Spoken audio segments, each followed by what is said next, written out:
think that we can reach an agreement. As I've told you, and you may be aware, you've seen it, we have provided for a proposal that would cut $1 trillion off the baseline spent from the year before by just agreeing to deal with what was initially offered. And secondly, we're in a situation where let me put it this way. If you all were doing your budget at home and you said, okay, we have to make some cuts, would you only look at the spending, or would you also look at your income, what was coming in the door, to determine what you could afford? And so part of what I've been arguing from the beginning is a need to consider the tax structure as well as cutting spending. I'm willing to cut spending, and I propose cuts in spending of over $1 trillion.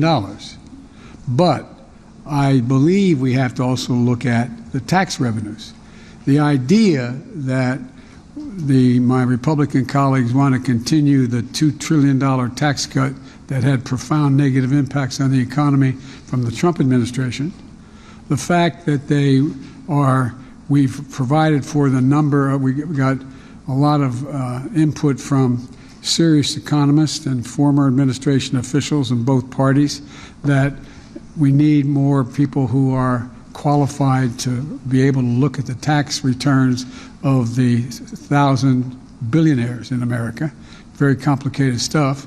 It's estimated that if we had the appropriate number of tax personnel, that we would save somewhere between, we would generate somewhere between $200 billion and $400 billion in tax revenue.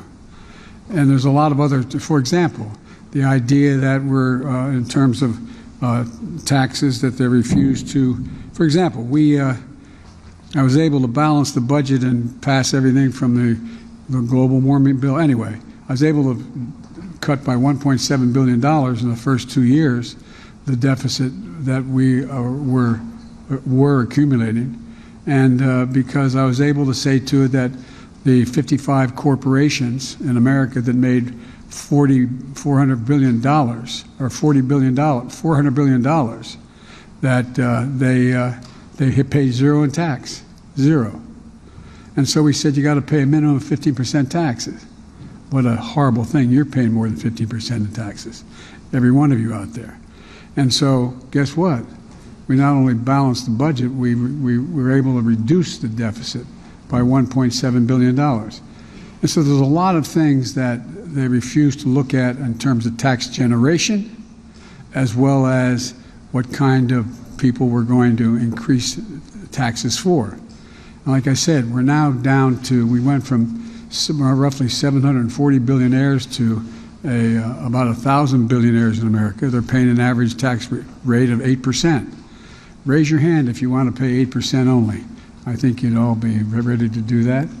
So my point is that there's a lot of things that they refuse to entertain, and they just said revenue is off the table.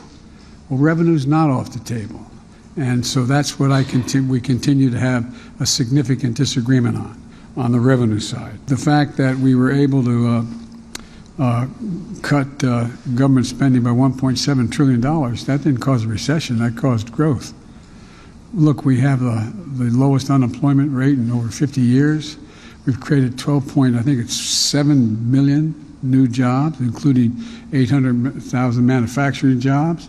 We have moved in a direction where we're rebuilding and reconstructing America through the Infrastructure Act.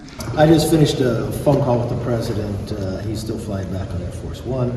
First, we talked a lot about his trip over there and some of the positive things that take place. Then we spent a lot of time talking about the debt ceiling, where we currently are. And I believe it was a productive phone call.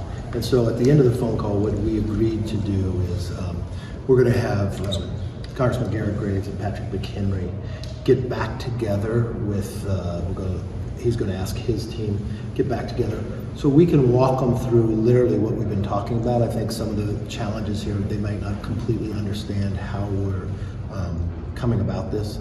And so he can get a better briefing. It's kind of hard when he was overseas to be briefed on this, on the other stuff that he's doing. And then when he gets back, he'll get back late tonight. I told him we don't have to meet in the morning, let him have some sleep. And then we agreed that he and I are going to get together tomorrow later in the afternoon. We'll work out that time too and see where we can come. We're 11 days out. We've got to be able to solve this problem. And the key part is from the very beginning in February 1st, we have to spend less than we spent last year. Every household in America would do that. We got to find ways that we can bring savings back, the COVID money. There's ways that we can make our economy stronger, curb inflation, and those are the things that we've been talking about. Having passed the bill, Limit, Save, Grow, I think was an excellent bill. And to be truthful, we wouldn't be at the table today had we not been able to do that. If the Senate had acted, it would have been a little different too. But right now, this is where we're at. We want to get this done. We've got to come to an agreement, but we also legislatively have to pass it. And so we want to try to find those barriers. I think our discussion, my discussion with the president, I think was productive. And look, he's sitting on Air Force One. He'd been sitting in meetings with other world leaders, and it's hard to try to get that update as we're going across there.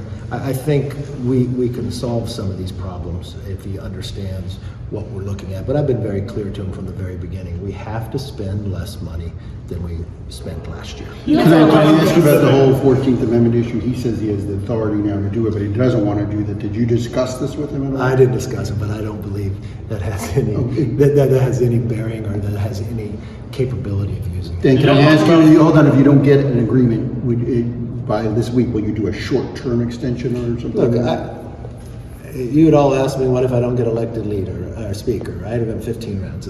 One thing about me is I'll stay with you. We're going to get something done. Did you all talk about specific items that are keeping you all apart and how Yeah. you're closer together?